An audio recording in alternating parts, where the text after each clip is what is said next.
Assalamualaikum warahmatullahi wabarakatuh.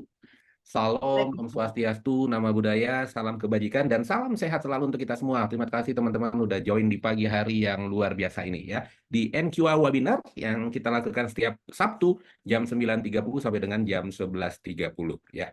Next, Mas Aldo. Oke, ini sedikit aturan saja teman-teman kalau bisa menggunakan nama yang sesuai dengan namanya. Jadi nanti kalau Mbak Nani akan menyapa sudah menggunakan nama yang sesuai. Nanti teman-teman akan di-mute ya, tapi kalau ada yang ingin bertanya bisa via chat terlebih dahulu. Tapi kalau nanti Mbak Nani ngasih kesempatan untuk kita langsung unmute, silakan di-unmute dan langsung bertanya ke Mbak Nani. Terus kalau mau menggunakan background yang sama seperti kita, mangga silakan biar nanti pada saat foto bersama di akhir kita akan seragam ya. Jadi ini sedikit regulasi kita. Next, Mas. Nah, cerita mengenai NQA. NQA adalah badan sertifikasi ISO. Di Indonesia kita ada 4 pilar bisnis. Yang pertama kita melakukan audit sertifikasi ISO. Kita akan melakukan audit ke klien-klien. Kalau mereka dinyatakan lulus atau kita rekomendasikan, kita akan keluarkan sertifikat ISO buat klien-klien kita. Yang lagi rame sekarang ISO 27.000 ya, karena terkait dengan cyber security, semua orang online, jadi lagi happening banget terkait dengan ISO certification. Kita juga punya produk assessment service, kita melakukan assessment ke klien-klien kita berdasarkan beberapa regulasi assessment. Nah, ini juga yang lagi happening juga sama di cyber security yang paling banyak, ya, seperti pen test, kemudian ada vulnerability assessment, diagnostic assessment, dan lain-lain. Yaitu produk kita yang di assessment. Kemudian kita punya divisi pelatihan atau training. Nah, salah satu produknya adalah webinar kita di pagi hari ini. Namun kita juga punya kelas-kelas yang sifatnya offline maupun online, dan ada yang hybrid juga. Ada yang 1 day, 2 day, ada yang 5 hari, malah ada yang sampai 10 hari ya. Semuanya pelatihan yang sifatnya certified training.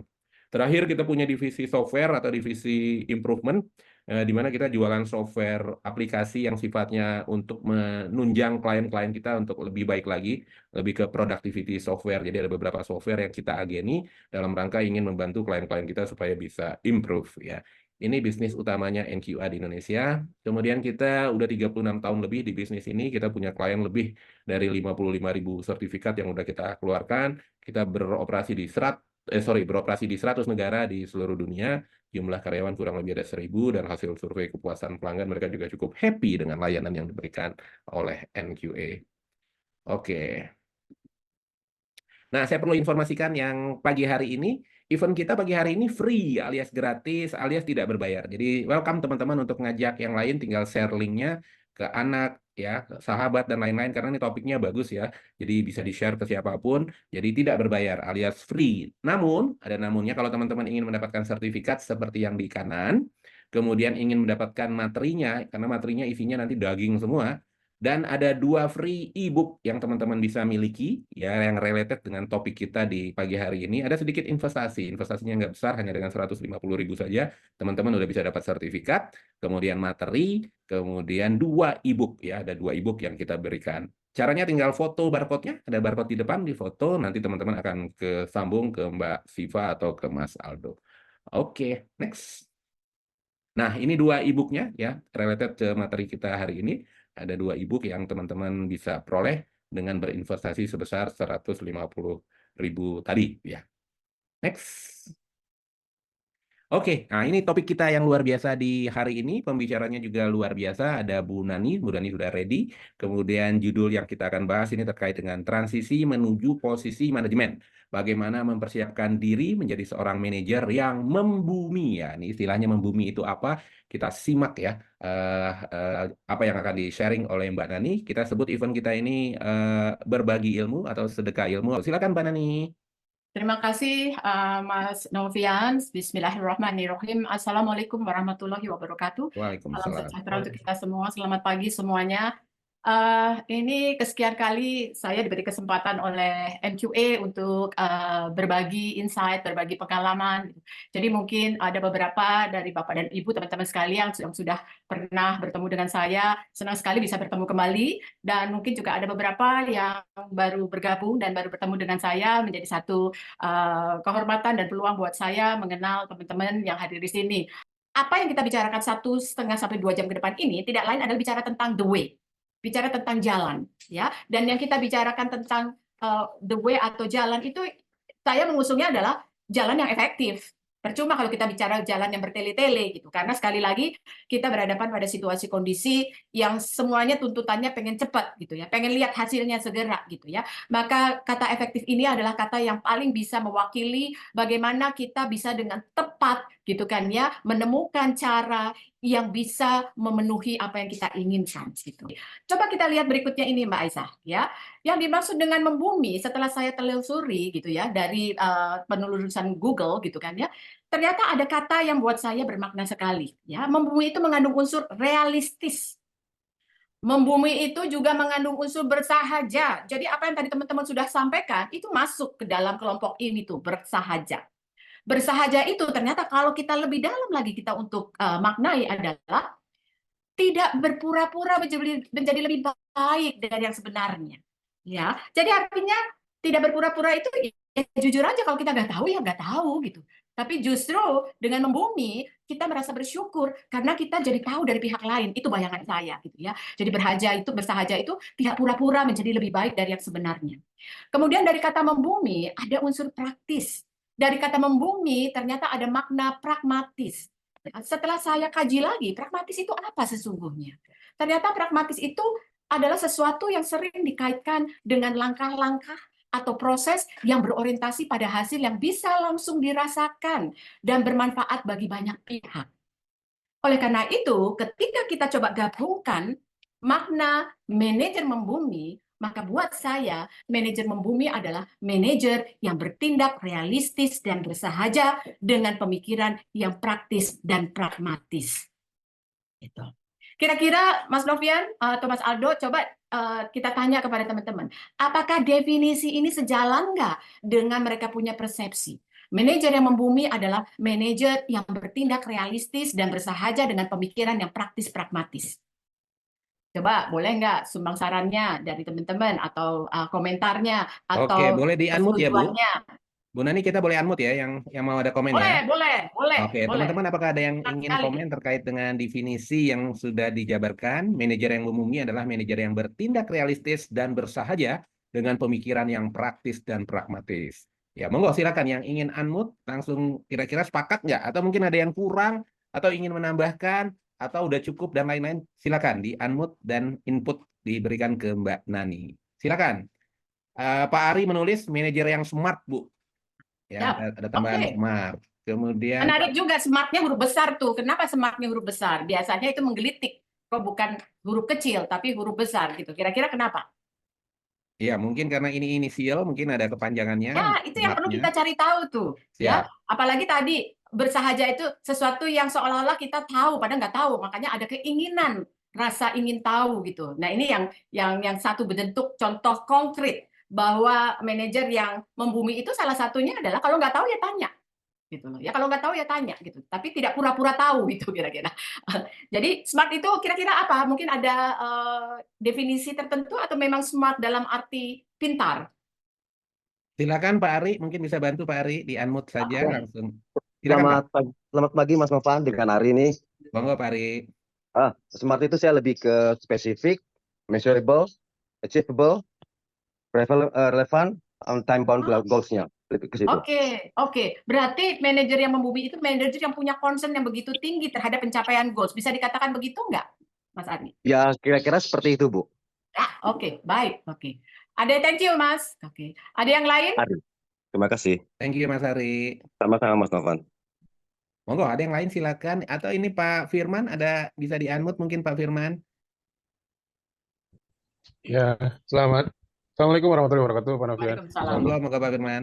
Salam kenal, Ibu. Salam kenal, Pak Firman. Ya, Ibu. Mohon izin, Ibu. Mungkin kalau saya, tadi mungkin saya sudah tulis di chat aja, tapi agak beda nanyanya boleh ya, Bu? Boleh, monggo. Tadi saya menarik yang Ibu bilang judulnya, bukan judul, mungkin tema kali ya. Jalan efektif menjadi manajer yang membumi, begitu ya, Bu ya? Betul. Yang pertanyaan saya, kenapa bukan cara, Bu? Kenapa harus dipilih kata jalan? Mungkin Iya. bisa share gitu pengalaman. Terima kasih, Bu. Baik gitu ya. Pertanyaan yang menarik menggelitik gitu. Di puasa-puasa saya suruh mikir gitu ya. Oke, Pak Firman, ya salam kenal ya. Jalan karena kalau menurut saya jalan itu mengakomodir berbagai makna gitu kan ya, arah, tapi juga menuju ke sana melibatkan cara gitu. Jadi jauh lebih luas Pak Firman ketimbang cara. Kalau cara itu udah langsung kemudian kita fokus kepada tekniknya, tapi untuk menjadi seorang manajer kita sudah mulai berlatih untuk melihat ya tadi seperti yang saya sampaikan, tidak hanya berpikir secara teknis, tapi kita juga berpikir secara global. Kita sudah mulai terbiasa membayangkan jalannya kayak gimana, oke? Terus kemudian menuju ke sana gimana caranya. Kurang lebih gitu Pak Firman. Jadi lebih kepada proses ya Bu ya? Lebih kepada proses, betul sekali gitu ya. Oke, siap-siap. Thank you Ibu. Makasih sama-sama. Oke, thank you Pak Firman. Itu Pak Erik juga ada komen, Bu. Ya, Apakah gimana? idealis nggak dimasukkan ke dalam definisi membumi juga, Bu? Apakah itu malah kontra pragmatis untuk definisi membumi? Ini pertanyaan dari Pak Erik. Oke. Kel, kembali lagi tadi, apakah idealis itu tidak dimasukkan? Tapi sebetulnya ketika kita bicara pragmatis, gitu ya. Nah, pragmatis itu kalau kita bicara bagaimana kehadiran kita bisa dirasakan dan bermanfaat bagi banyak pihak, itu mengandung unsur idealis nggak? Kalau saya itu adalah sesuatu yang saya yakini menjadi sesuatu yang harus dicapai gitu. Nilai-nilai yang harus dicapai gitu. Maka untuk menjadi seorang manajer yang membumi, nilai-nilai yang nanti dia harus miliki adalah nilai-nilai yang dia sadari kuat gitu kan ya, bukan hanya untuk dirinya sendiri tapi orang lain gitu. Jadi sudah termasuk dan menurut saya itu masuk di dalam pragmatis. Begitu Pak Erik, Mas Erik gitu. Oke, terjawab Pak Erik? Ya, terima kasih. Oke, Bu thank Nani, you, Pak thank you. Putu. Monggo Ya. Mbak Nani. Baik ya. Jadi mari kita coba sama-sama gitu kan ya, fokus dengan definisi manajer yang membumi adalah manajer yang bertindak realistis, bersahaja dengan pemikiran yang praktis dan pragmatis. Maka pertanyaannya adalah bagaimana saya bisa gitu ya mewujudkan itu ya? Apa yang harus saya lakukan gitu. Nah, tetapi sebelum kita menemukan jawaban bagaimana saya bisa mewujudkan itu dan apa yang harus saya lakukan, maka penting sekali kita untuk menahan dulu sebentar untuk tidak menemukan jawaban itu, tetapi kita coba lihat, identifikasi persoalan-persoalan apa yang sering kali dihadapi oleh seorang manajer. Karena persoalan-persoalan itulah yang nanti perlu kita pahami sebagai ya latar belakang kenapa kita harus menjadi manajer yang membumi. Ya, jangan sampai kita ketika kita harus memutuskan sesuatu untuk memecahkan persoalan, ya, maka kita langsung kemudian mencari solusinya tanpa kita melakukan identifikasi dulu, ya, sehingga seperti seorang dokter akan dikatakan dokter yang tidak berkualitas ketika dia kedatangan seorang pasien yang belum saja diajak bicara, tiba-tiba si dokter itu sudah memberikan resepnya.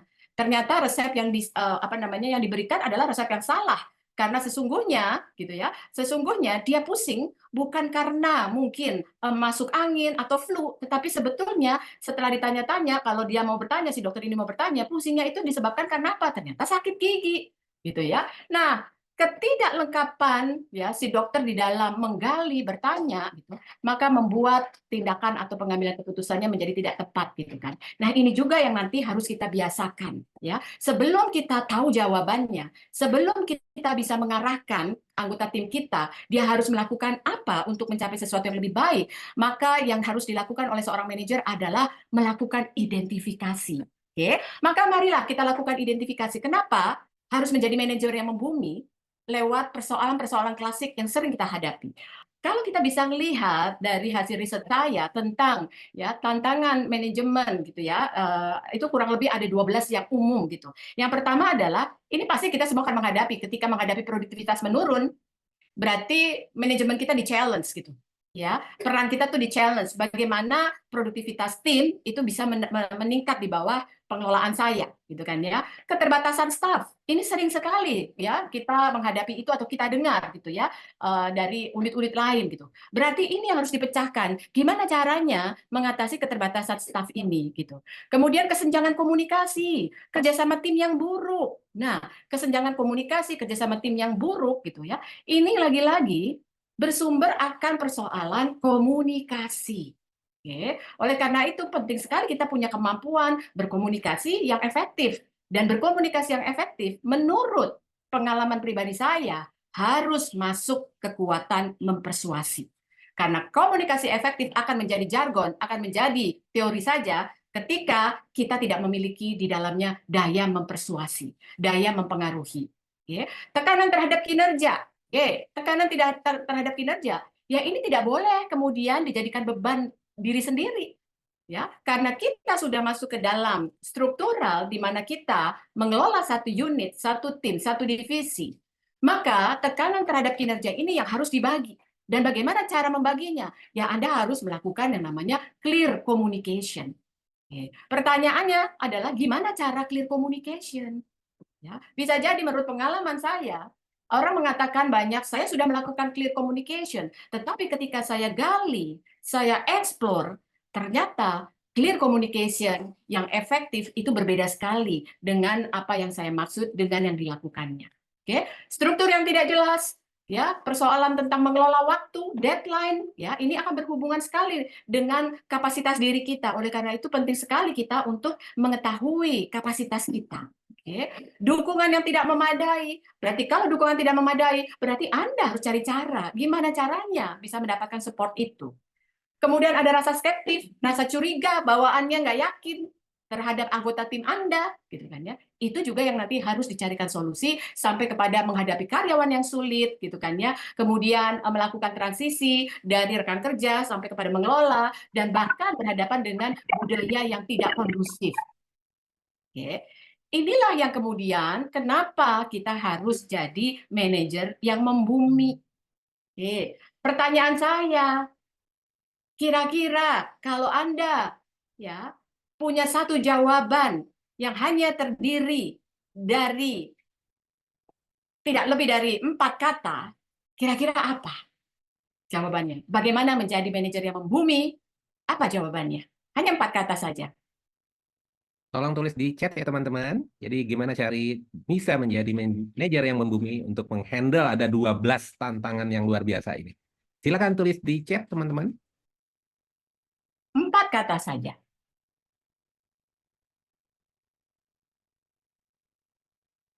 Pagi-pagi kita sudah membuat orang berpikir ya, Mas Novian ya. Ya, silakan. Atau satu kata kalau saya boleh satu kata Superman. Boleh. Superman, jadi Superman. Superman, oke, that's creative. Ya, Superman.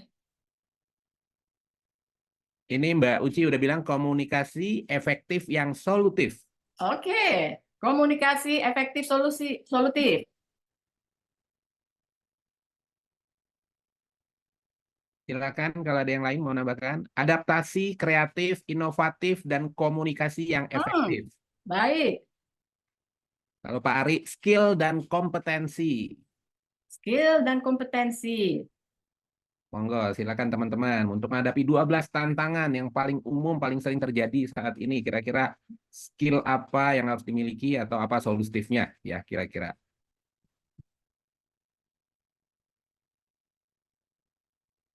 Perencanaan strategi.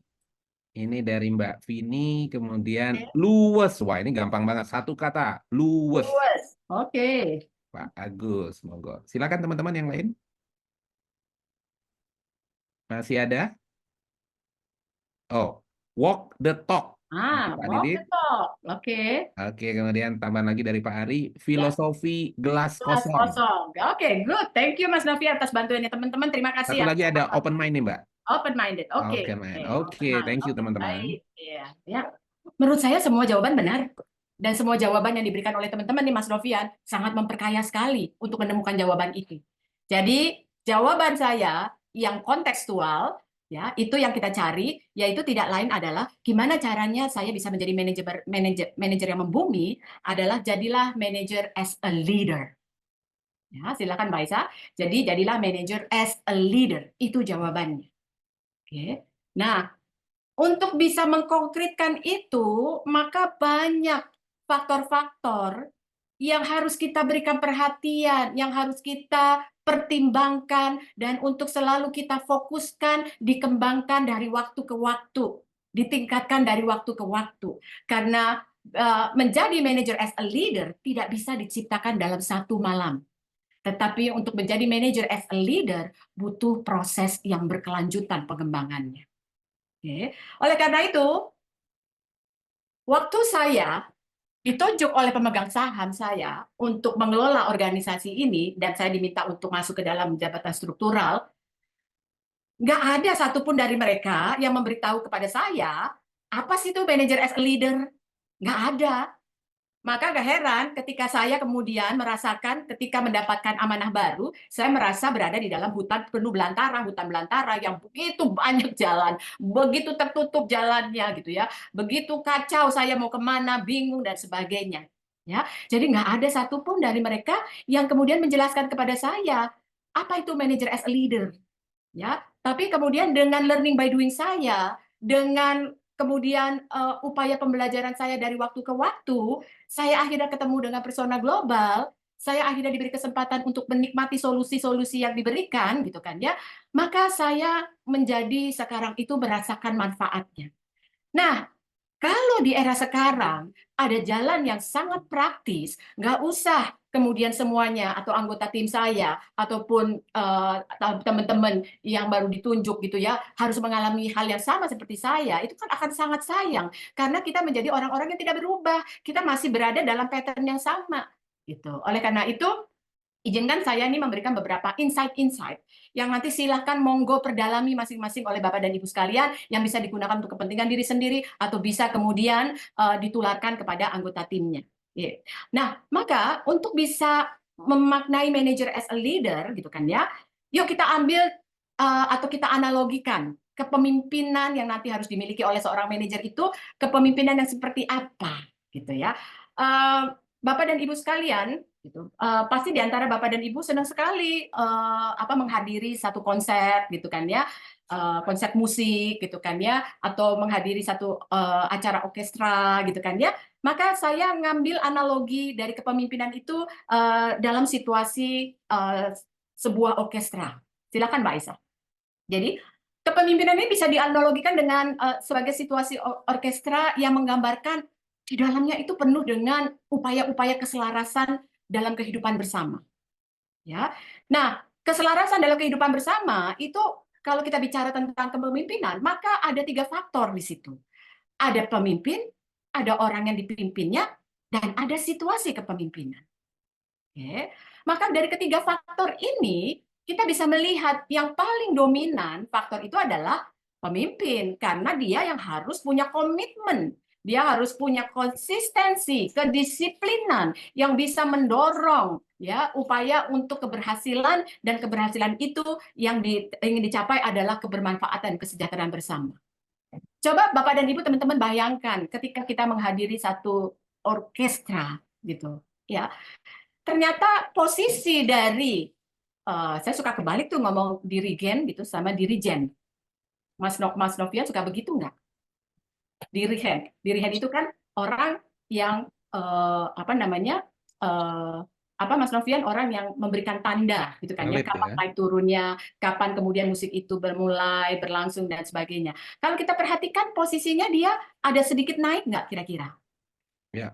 Ya, kenapa naik? Disitulah makna bagaimana seorang pemimpin harus punya kemampuan untuk melihat sesuatu secara luas.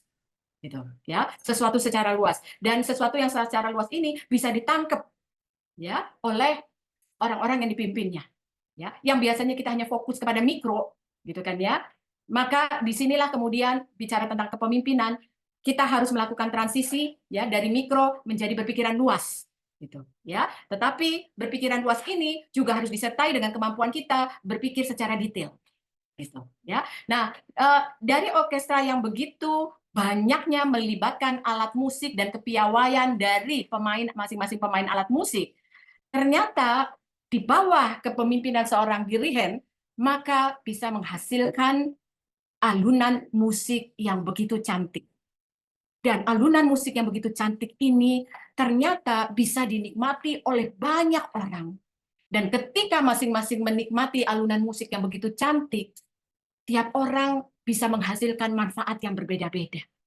Bisa jadi itu jadi healing buat dia, bisa jadi itu menjadi pemicu, motivasi, bisa jadi itu menjadi satu bentuk kesadaran untuk merasakan terima kasih atas anugerah dan sebagainya.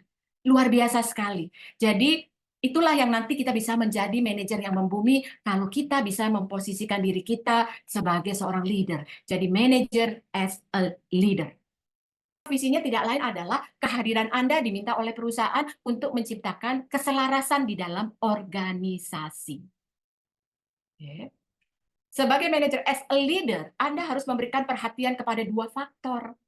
Faktor mengeksekusi strategi dan faktor mengelola siapa yang nanti mengeksekusinya. Jadi kalau kita bicara sisi kiri dan sisi kanan, ya, maka ketika kita bicara bahwa saya hadir, visinya adalah harus menciptakan keselarasan organisasi, maka di dalam menciptakan keselarasan organisasi, Anda punya misi di mana Anda harus mengimplementasikan strategi yang sudah dibuat oleh perusahaan. Anda juga diharuskan untuk memastikan budaya-budaya yang sudah dirumuskan, nilai-nilai yang sudah dirumuskan oleh perusahaan itu betul-betul dijalankan. Gitu. Karena dengan demikian, maka ketika kita seorang manajer berinteraksi dengan strategi, ya, maka dia dituntut untuk punya kepiawaian bagaimana mengelola strategi. Disinilah Anda nanti diminta untuk piawai di dalam mengoptimalkan otak kiri Anda. Karena bicara otak kiri Anda bicara tentang detail, Anda bicara tentang proses, Anda bicara tentang mengevaluasi, Anda bicara tentang mengidentifikasi. Maka sisi kiri menuntut kepiawaian manajemen Anda. Ya, kalau kita bicara tentang bagaimana saya bisa menjalankan proses manajemen dengan efektif, maka kita sering mendengar yang namanya teknik PDAC, ya kan? Yaitu adalah planning, do, check, PDCA, bukan AC tapi PDCA, plan, do, check, and action. Nah, itulah yang nanti Anda mesti perkuat di situ. Oke. Sementara sisi kanan, mengimplementasikan strategi kan nggak bisa Anda lakukan sendiri, nggak mungkin. Karena tugas Anda bukan lagi menjadi the doer. Tugas Anda kan adalah orang yang menciptakan keselarasan. Jadi tugas Anda bagaimana memberdayakan berbagai sumber daya yang ada di dalam organisasi, gitu kan ya, itu untuk bisa mendukung Anda, sehingga melalui kepemimpinan Anda, maka terciptalah keselarasan. Maka yang melakukan itu kan adalah orang. Sehingga dengan demikian sisi kanan itu membutuhkan kepiawaian Anda mengelola manusia. Dan mengelola manusia ternyata membutuhkan kekuatan atau keefektifan leadership-nya Anda. Karena mengelola manusia itu berhubungan dengan apa? Dealing dengan nilai-nilai pribadinya. Dealing dengan kebiasaan-kebiasaan yang dia lakukan. Dealing dengan tingkah laku dia. Nah, semua itu harus Anda kelola agar selaras dengan apa yang dibangun dan diciptakan di dalam organisasi. Maka tidak heran, manager as a leader itu sebetulnya mendeskripsikan perhatian Anda kepada dua hal ini. Satu adalah membutuhkan manajemen yang efektif dari Anda, yaitu kemampuan Anda mengembangkan strategi dan mendevelop tindakan-tindakan strategisnya apa. Sementara yang sebelah kanan itu membutuhkan keefektifan dari leadership Anda, yaitu kemampuan Anda berinteraksi dengan orang lain, kemampuan Anda mempengaruhi orang lain. Dan kalau itu Anda lakukan, maka hasil itu Anda bisa capai, yaitu tidak lain adalah keselarasan organisasi yang digambarkan akan satu, produktivitas yang meningkat, kerjasama tim yang harmonis, ya, kemudian kerjasama dengan berbagai generasi tidak masalah, gitu ya, komunikasi sangat informatif, dan sebagainya. Yang kalau kita lihat, itu kita temukan di dalam 12 kesalahan klasik yang sering dihadapi oleh manajer. Dengan demikian, manajer akan punya cara yang memudahkan untuk mengatasi itu. Oke. Nah, gimana caranya untuk bisa menyelaraskan, gitu kan ya? Maka baik untuk memanage strategi dengan efektif atau memanage orang dengan efektif, ada 3 fungsi yang melekat di dalam diri Anda sebagai seorang manajer yang Anda harus praktekkan ya setiap harinya, sadar atau tidak sadar, di dalam tugas dan kewajiban Anda, tanggung jawab Anda. 3 fungsi itu apa? Yaitu satu, Anda tiap hari akan banyak melakukan yang namanya fungsi direction, yaitu memberikan arahan. Silakan Mbak Isa. Yang kedua, Anda juga akan selalu memotivasi. Kalau ternyata strategi yang dilakukan salah, ya, belum efektif, maka Anda akan memberikan dorongan, ya, memberikan pemikiran, yuk, bagaimana untuk mendapatkan, bagaimana memandu, memfasilitasi anggota timnya agar mereka mau menyumbang sarankan, memberikan ide atas strategi-strategi yang berbeda. Ya, jadi fungsi yang kedua Anda harus melakukan motivasi, mendorong. Ya, bayangkan ketika Anda menghadapi anggota tim Anda yang tadinya rekan sekerja, dia kemudian biasa terbuka dengan Anda, tiba-tiba kemudian kinerjanya turun dan dia tidak mau bicara, menjauh, tapi kinerja turun. Berarti kan Anda harus melakukan fungsi memotivasi. Gimana cara memotivasi yang efektif? Itu yang harus dicari. Salah satunya adalah kenali anggota tim Anda yang nanti akan Anda motivasi. Dia preferensinya, berinteraksinya seperti apa, dia punya concern apa, dia punya cara kalau dimotivasi dengan cara apa. Itu yang Anda harus gali, Anda harus tahu. Karena kalau Anda dapat informasi itu dan Anda praktekkan, ya, maka nggak heran yang bersangkutan akan melihat bahwa keberadaan Anda itu adalah sosok seorang manajer sekaligus pemimpin yang membumi karena tahu betul apa yang dibutuhkan. Dan dengan memenuhi apa yang dibutuhkan, ternyata dia bisa melihat perubahan yang dia alami. Itu esensi dari membumi. Ya. Dan yang ketiga, di dalam Anda nanti menciptakan keselarasan, bagaimana memanage strategi dan juga memanage manusianya, maka ada fungsi ketiga yang nanti Anda harus lakukan, yaitu fungsi guidance, memandu. Ya. Ketika Anda memenuhi fungsi memandu, maka ketika Anda memanage strategi, maka ada dari memanage strategi itu dengan pendekatan PDCA, yaitu PDAC, plan, do, check, and control, gitu kan ya. Plan, do, apa tuh Mas Novian? Plan, PDCA, plan, do, check, and action, bukan control. PDCA, plan, do, Control check, itu kan action. dicek juga ya, kontrol itu dicek juga gitu kan ya. Maka guidance itu ada di check dan action sebetulnya. Anda bahas dong, Anda pastikan mana yang sudah berjalan dengan baik, mana yang belum berjalan dengan baik. Oke, kalau begitu buka keterbukaan informasi, gali, ya, minta pendapat dari anggota tim Anda. Apa yang bisa kita lakukan dengan lebih baik nih? Oke, tim Anda kemudian tanpa dijudge oleh Anda akan mengeluarkan seperti ketika saya tadi meminta kepada teman-teman. Kalau seumpamanya Anda adalah anggota tim saya, kemudian saya minta, tolong dong kira-kira apa sih maknanya dari manajer membumi itu? Saya pengen dapat ya informasi, insight dari Anda semua.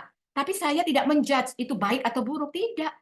Karena apapun yang disampaikan oleh teman-teman atau oleh anggota tim saya, maka itu menjadi suatu pengayaan yang nanti di bawah kepemimpinan kita tinggal seleksi mana yang sesuai dengan konteks, mana yang sesuai dengan kebutuhan. Itu yang akan kita pakai.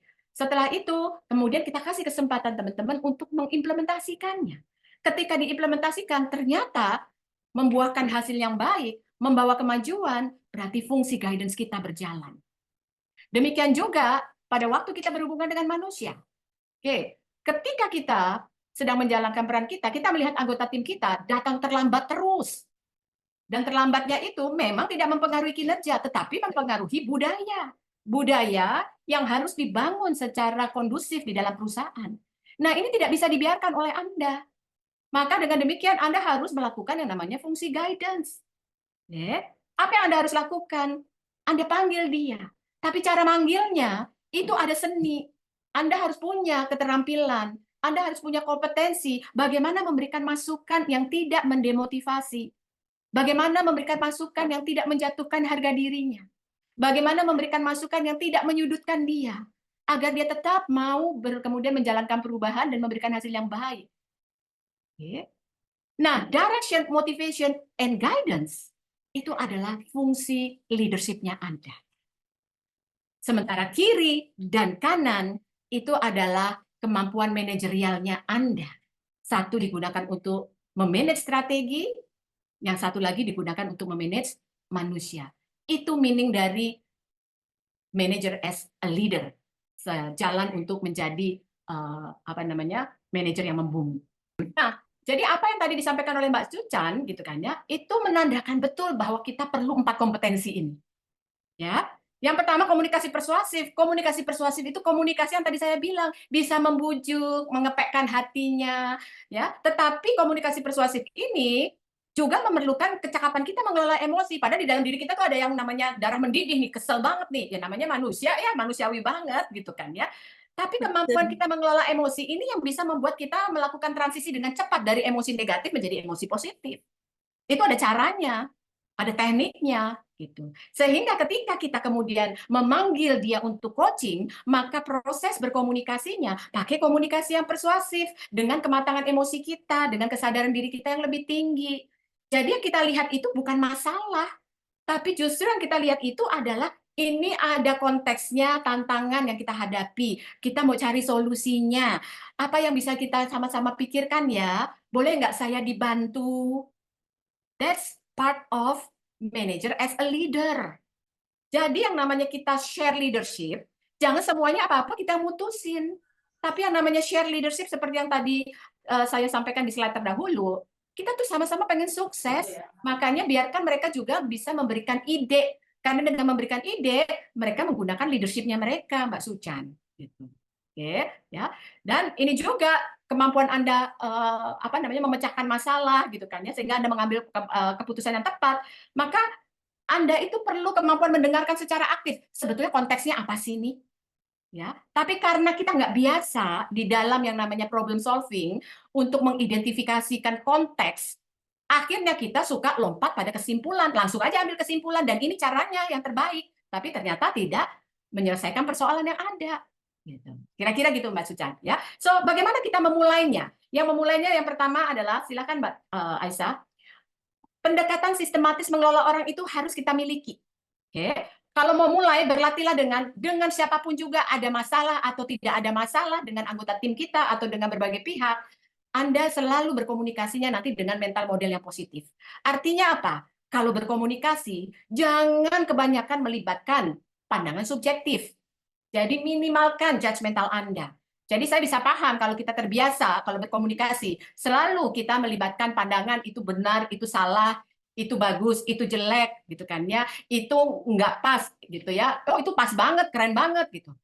Ya, maka ini akan menciptakan persoalan tersendiri buat kita. Bisa jadi nanti kita memecahkan persoalannya menjadi nggak pas, ya, di dalam memecahkan persoalan atau mengambil keputusan. Ya, jadi itu harus dikurangi. Oke, nah cara menguranginya gimana? Cara menguranginya adalah ketika Anda sedang berhadapan pada seseorang atau situasi, makanya saya bilang berpikir realistis, yaitu apa? Kaitkan dengan faktanya. Apa nih? Ya, orang itu misalnya lari ke VP, ya, jangan kita judge. Oh dia memotong nih, enak bener ya dia tuh, sontoloyo banget nih gitu kan ya. Kayak apa namanya, dia nggak menghargai saya, itu judgmental. Berarti kita sudah melibatkan unsur subjektif kita kepada dia, gitu kan ya. Tapi kita harus ngerem dulu, karena untuk kepentingan yang lebih positif. Ngeremnya apa? Kenapa ya dia langsung ke sana? Pasti ada sesuatu nih yang perlu saya ketahui, gitu. Bisa jadi saya nggak nangkep. Kalau gitu saya ngajak ngomong deh. Kira-kira apa sih persoalannya? Gitu. Sehingga dengan demikian, ketika kita ngajak ngomong yang bersangkutan, kita nggak melihat dia sebagai musuh, kita nggak melihat dia sebagai sesuatu yang mengancam diri kita, tapi justru kita merasakan dia peluang buat saya. Karena dia akan memberikan informasi yang bagus yang nanti saya akan pakai untuk memecahkan persoalan atau untuk mendapatkan solusi. Oke. Maka untuk memudahkan kita, gimana nanti mengkomunikasikan ini semuanya, gitu kan ya? Kita berinteraksi itu dengan siapapun juga, fokusnya kepada behavior atau perilaku. Apa yang dimaksud dengan fokusnya kepada behavior atau perilaku? Oke. Kita harus bisa mendapatkan informasi tentang kecenderungan-kecenderungan yang dimiliki oleh orang-orang yang diajak kerjasama dengan kita, anggota tim kita. Dia sukanya apa? Dia kalau kerja itu kecenderungannya bagaimana? Dia kalau berkomunikasi bahasa tubuhnya seperti apa? Dia selalu mengedepankan prinsip apa? Kalau nanti dia dimotivasi, enaknya disentuh dengan apa? Itu yang harus dicari tahu. Oke. Karena kalau kita sudah dapat informasi itu, maka sumber informasi itulah yang kita pakai di dalam strategi kita nanti mendekati dia. Sehingga ketika dia bicara sama kita, dia melihat kita bukan sebagai satu ancaman, tapi dia melihat kita dengan penuh keterbukaan, dia melihat kita dengan keikhlasan mau memberikan ide-ide, dan itu artinya memudahkan kita. Gitu. Sehingga disitulah membuat kita lebih memahami persoalan sesungguhnya apa. Ketika kita memahami persoalan sesungguhnya apa, maka solusi yang kita tawarkan akan menjadi solusi yang membumi. Karena pas banget dengan konteksnya, dengan persoalannya. Gitu. Kira-kira seperti itu. Nah, yang ketiga, kita juga harus yakin, saya yakin-yakinnya, bahwa anggota tim kita itu adalah orang yang memiliki kelebihan, kekuatan yang nanti kita bisa berdayakan. Dan dia menjadi sumber daya yang bisa dikembangkan. Ya. Tapi di samping itu, dia juga ada kelemahannya. Maka manager as a leader, ya, manajer itu akan selalu punya cara bagaimana memberdayakan kekuatan dari anggota timnya. Jadi yang dilihat kekuatannya. Oke, bagaimana saya bisa mengoptimalkan itu untuk tadi kesejahteraan bersama, kepentingan bersama, kesuksesan bersama, gitu. Ya. Tapi kita juga sebagai manager as a leader punya informasi akan keterbatasan yang di mana dia butuh sekali fasilitasi kita untuk dia menjadi jauh lebih efektif. Oke. Nah, disinilah yang nanti guidance diperlukan oleh Anda pada waktu membantu memfasilitasi keterbatasan yang bersangkutan. Tetapi di dalam menjalankan fungsi guidance, teman-teman jangan pakai yang namanya leadership yang otoriter, semuanya dari diri kita sendiri, jangan.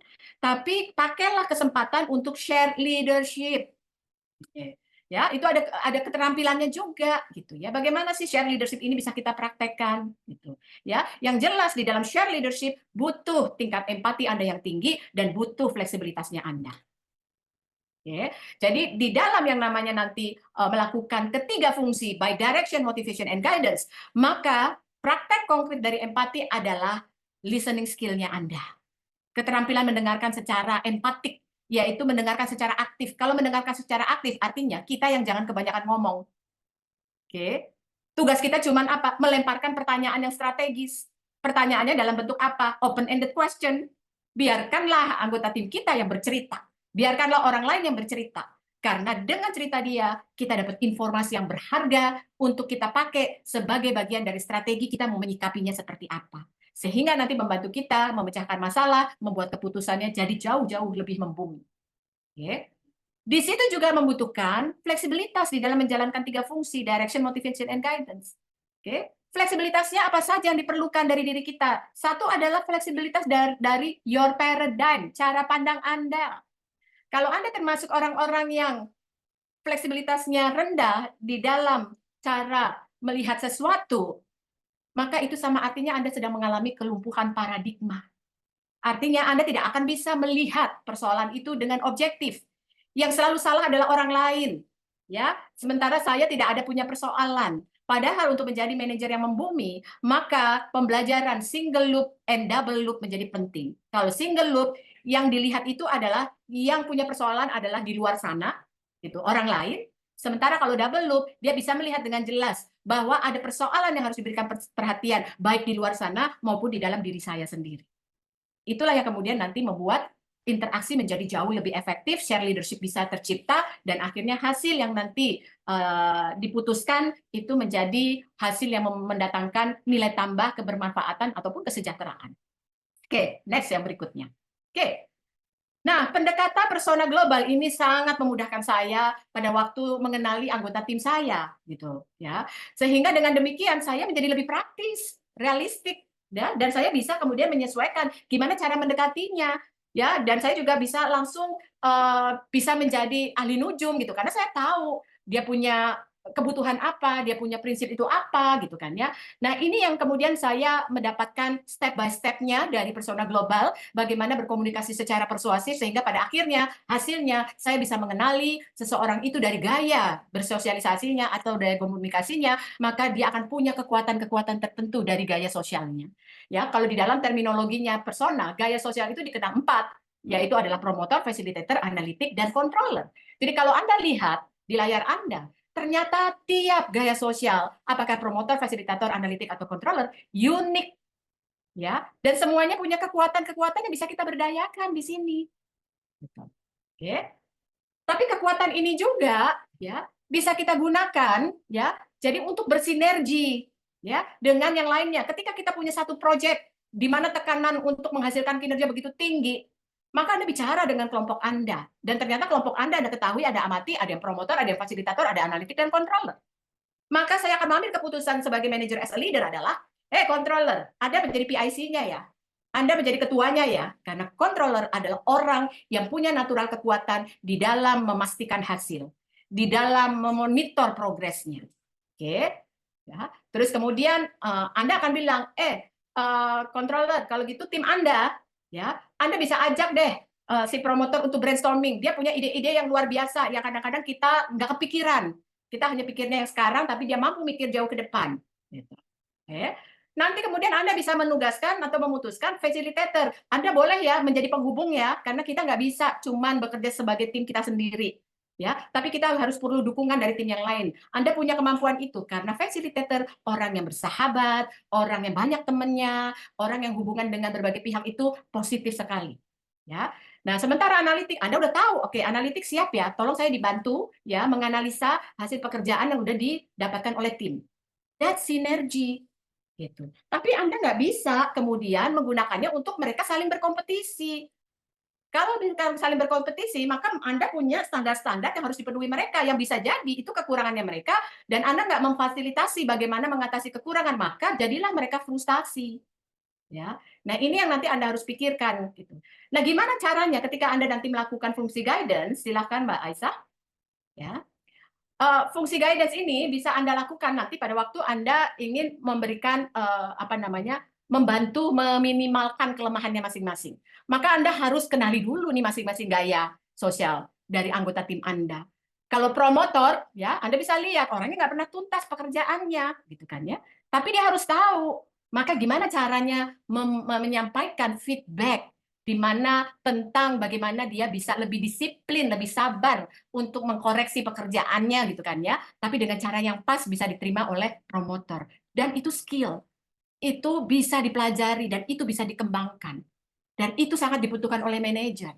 Ya, sehingga Anda akan melihat dia berubah tanpa dia kemudian membuat konflik, tapi dia berubah dengan ikhlas, dia berubah dengan kesadaran diri sendiri dan bahkan dia memberikan hasil yang lebih baik lagi. Jadi Anda bisa melihat tiap gaya sosial punya kekurangan dan hadirnya Anda sebagai manajer as a leader adalah membantu memfasilitasi gimana meminimumkan kelemahan itu agar tidak berdampak kepada anggota tim Anda dan juga tidak berdampak kepada pencapaian tujuan Anda. Oke. Nah, yang berikutnya adalah, silakan Mbak Aisyah. Sorry, tadi agak kelompat ya Mbak Aisyah. Oh, enggak, betul. Sorry. Enggak, enggak. Yang berikutnya adalah dalam menjalankan gitu ya, peran Anda manager as a leader agar Anda bisa menjalankan secara membumi, kan di slide yang terdahulu kita bicara tentang otentik ya gitu loh ya. Bagaimana kita dilihat oleh anggota tim kita sebagai manajer yang ikhlas, yang sincere, yang tulus gitu. Ternyata keikhlasan dan ketulusan itu hadir karena proses pembentukan yang membutuhkan praktek berulang-ulang agar menjadi kebiasaan, dan kebiasaan itu hadir di dalam diri kita. Dan kalau sudah hadir di dalam diri kita, maka itu akan jadi karakter, karena tersimpan di alam bawah sadar kita. Nah, karakter-karakter yang dibutuhkan agar anggota tim kita melihat kita sebagai orang, maka satu, ya, Anda harus kembangkan karakter keandalan Anda. Karakter keandalan itu namanya juga anggota tim Anda ingin mengandalkan Anda. Maka mengandalkan itu ada unsur kecakapan. Ya, ada unsur kepiawaian. Maka kecakapan yang nanti Anda harus perhatikan adalah kembangkan ada 4 kecakapan holistik. Apa itu 4 kecakapan holistik? Yaitu 1, ya, Anda harus menjaga fisiknya Anda. Ya, artinya Anda harus cari cara yang cerdas bagaimana membuat fisik Anda menjadi tetap dalam keadaan prima. Karena kalau Anda mengalami yang namanya sakit, Anda nggak bisa berpikir dengan jernih. Anda nggak bisa ditemui oleh anggota tim Anda karena mungkin Anda banyak absennya karena dikit-dikit Anda sakit. Oke, ya, jadi Anda nggak bisa diandalkan oleh tim Anda.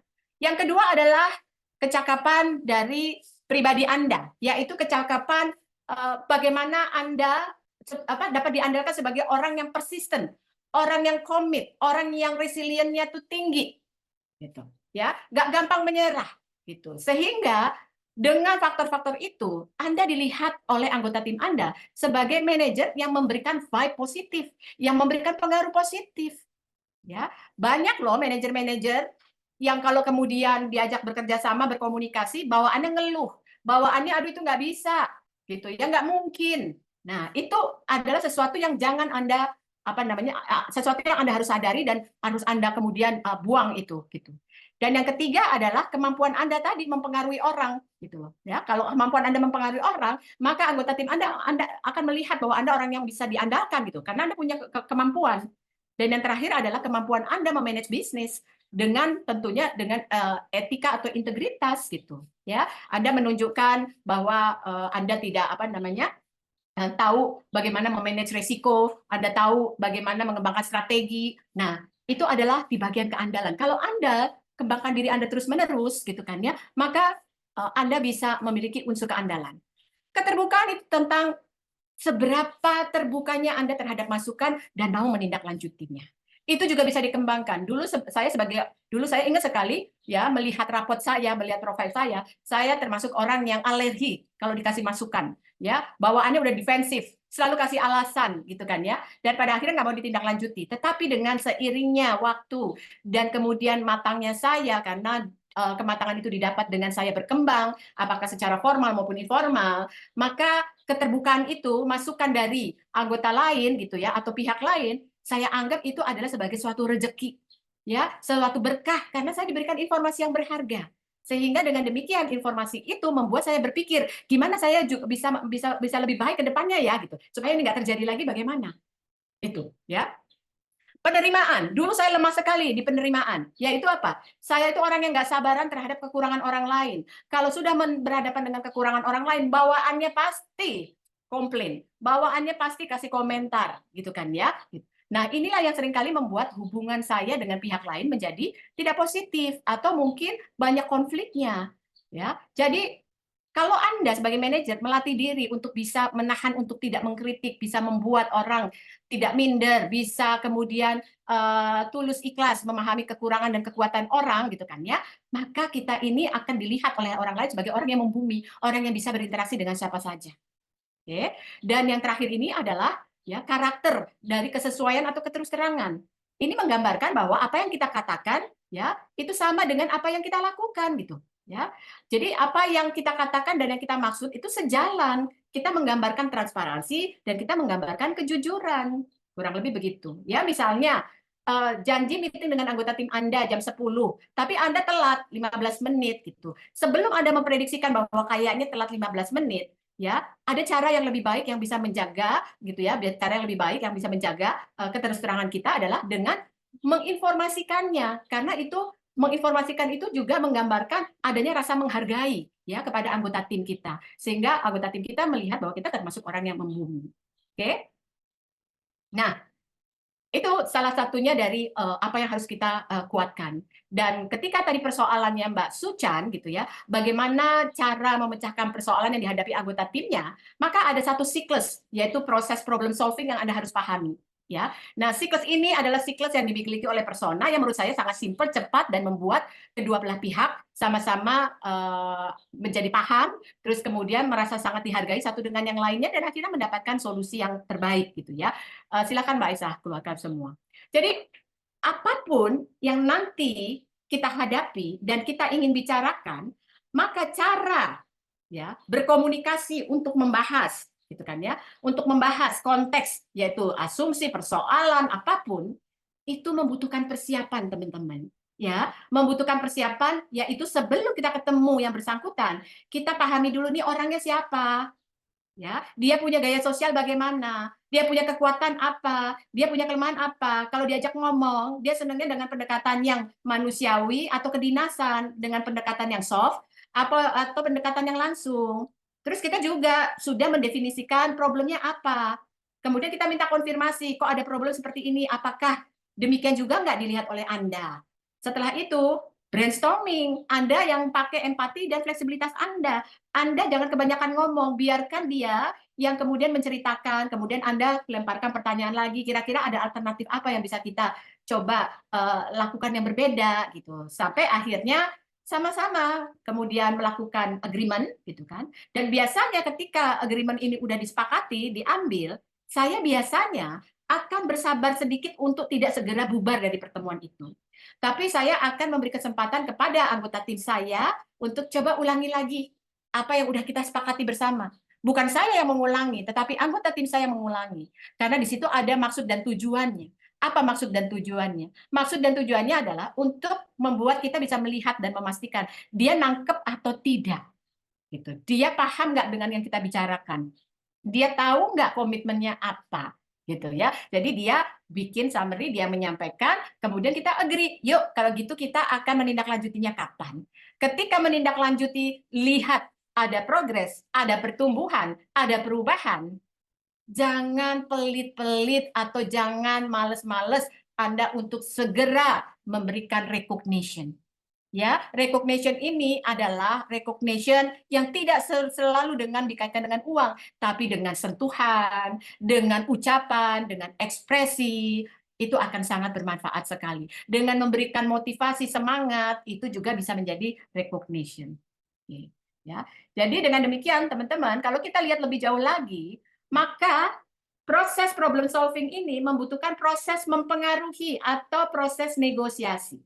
Dan saya akan memperkenalkan secara sekilas pendekatan persona, dan itu membantu saya sekali untuk bisa merubah orang secara cepat, gitu kan, menyadari kesalahannya, atau untuk kemudian orang termotivasi untuk mendapatkan goals yang lebih tinggi lagi, gitu kan ya, atau membuat orang menjadi lebih semangat lagi. Nah, prosesnya berikut ini, silakan Mbak Aisyah. Nah, ini prosesnya, ya.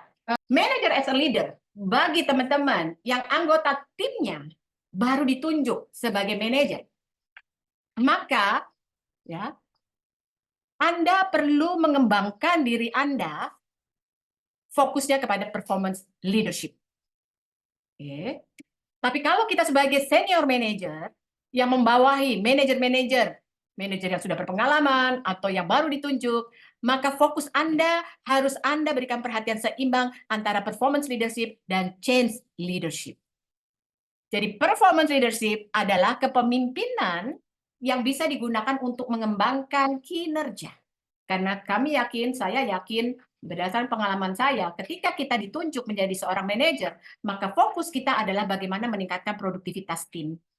Ya, oleh karena itu, di dalam meningkatkan produktivitas tim, maka Anda kehadirannya harus bisa membantu memfasilitasi anggota tim Anda di dalam mencapai sasaran, goals. Anda bisa memfasilitasi anggota tim Anda untuk selalu bisa termotivasi dengan cara Anda memberikan reward atau recognition, dan Anda bisa juga melakukan memfasilitasi anggota tim Anda dengan memandu feedback, ya, yaitu dengan konseling, ya, dalam bentuk metodenya coaching, ya. Sementara yang goals juga bisa dengan bentuk coaching, tapi metodenya untuk pencapaian target, gitu ya, kurang lebih. Ini yang menjadi fokusnya Anda semua, teman-teman. Kalau Anda memiliki anggota tim yang baru ditunjuk sebagai seorang manajer, kurang lebih seperti itu. Oke, next. Oke, so ini jadi jantungnya. Jantung ketika Anda menjalankan peran sebagai manajer, as a leader, di mana satu dituntut untuk mengelola strategi, yang kedua dituntut untuk mengelola people. Ya, ternyata dua-duanya membutuhkan jantung, ya, yang bisa menggerakkan fungsi direction, motivation, guidance yang Anda, yaitu dengan fleksati. Karena mau bicara strategi, mau bicara dengan orang, semuanya dealingnya dengan manusia, bukan dengan organisasi, bukan dengan mesin. Oleh karena itu, fondasi yang harus diperkuat oleh Anda adalah kemampuan Anda understanding people. Dan persona memiliki pendekatan yang sangat membumi sekali, dan sudah saya praktekkan dan luar biasa dampaknya untuk kepentingan bersama, yaitu pendekatan fleksati. Fleksati is about know yourself, kenali diri Anda. Sebagai leader, kenali diri Anda. Ya, visi Anda apa, peran Anda apa, kekuatan Anda apa, kekurangan Anda apa, kalau Anda berinteraksi kecenderungannya bagaimana, kalau Anda menghadapi konflik, stres, apa yang keluar yang tidak Anda sadari sehingga ditangkap oleh anggota tim Anda. Yang kedua adalah know the others, kenali anggota tim Anda. Seperti yang tadi saya katakan, jangan judgmental, tapi gunakan pendekatan perilaku. Dan yang ketiga adalah kita akan menghadapi banyak yang namanya perbedaan cara pandang, banyak menghadapi perbedaan yang namanya perilaku, perbedaan kebutuhan dasar atau prinsip-prinsip, gitu kan. Maka ada satu yang kalau Anda mau menjadi manager as a leader yang membumi adalah control yourself. Control yourself perlu alat yang membumi, yang praktis, yaitu adalah butuh empati Anda. Listening skill membuat Anda bisa mengontrol diri Anda lebih baik. Listening skill membuat Anda punya cara menurunkan emosi dari tingkat tinggi menjadi tingkat yang rendah, yaitu emosi negatifnya. Ya. Dan yang terakhir adalah selalu bicara dengan siapapun juga, ya. Anda harus membuat diri Anda untuk mempunyai satu prinsip, yaitu do something for the others. Lakukan sesuatu untuk kepentingan orang lain. Ya. Menjadi manajer as a leader itu bisa dikarenakan karena satu, panggilan, tapi kedua karena dipaksa yaitu lewat legitimasi power, karena Anda dapat surat keputusan disposisi Anda harus menduduki jabatan itu, tapi ada juga orang yang diminta tapi itu ada tetapi memiliki unsur panggilan, ya kira-kira seperti itu. Maka dengan demikian bagi mereka-mereka yang karena terpaksa, maka Anda harus sadari bahwa Anda ditunjuk sebagai pemimpin sebetulnya adalah memfasilitasi, ya, menserve, ya. Dengan demikian, ya kehadiran Anda harus capek, tapi capeknya pakai strategi, karena dengan strategi Anda menjadi jauh lebih efektif, ya, membantu berbagai pihak untuk mencapai sasarannya. Oke, so lihat teman-teman, kalau tadi kita bicara di awal ada 12 kesalahan klasik yang selalu menjadi tantangan, ya. Solusi-solusi yang tertulis di depan di sini itu solusi-solusi yang butuh sekali, satu, komunikasi, berinteraksi secara persuasif. Kedua, butuh fungsi direction, motivation, and guidance. Ketiga, butuh kepiawaian Anda di dalam berpikir secara kontekstual, kemudian bisa melihat persoalan sesungguhnya apa, dan bisa kemudian memecahkan, bisa kemudian kreatif mendatangkan alternatif-alternatif sehingga memecahkan solusinya dengan tepat dan ngambil keputusannya juga dengan tepat.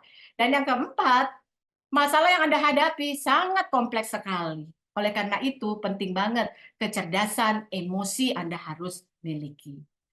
Demikian kira-kira Mas Novian yang bisa kita sharingkan gitu kan ya. Oke, luar biasa. Kita kasih tepuk tangan, kasih jempol ya, kasih jempol buat Mbak Nani yang luar biasa. Enggak, kita masih ada closing ya. Izin teman-teman ada sedikit yang ingin saya sharing. Silakan Mas Aldo. Saya ulang kembali teman-teman. Teman-teman, event hari ini free alias gratis alias tidak berbayar. Namun kalau teman-teman ingin mendapatkan bukti bahwa teman-teman sudah mengikuti event yang luar biasa ini, ada sebuah sertifikat yang teman-teman bisa peroleh dalam bentuk e-sertifikat.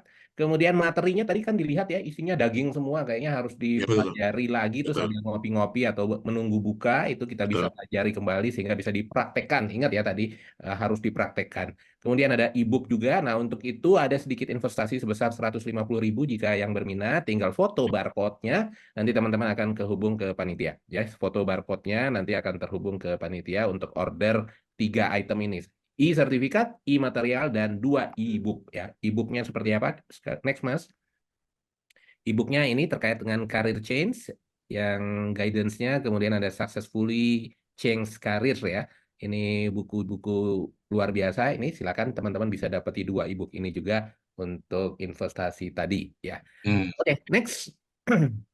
Nah, tak ada gading yang tak retak, kami butuh masukan atau inputan dari teman-teman untuk webinar kita pagi ini. Kalau ada yang kurang-kurang atau ada saran-saran, tolong informasikan dengan cara memfoto barcode-nya dan tolong diisi.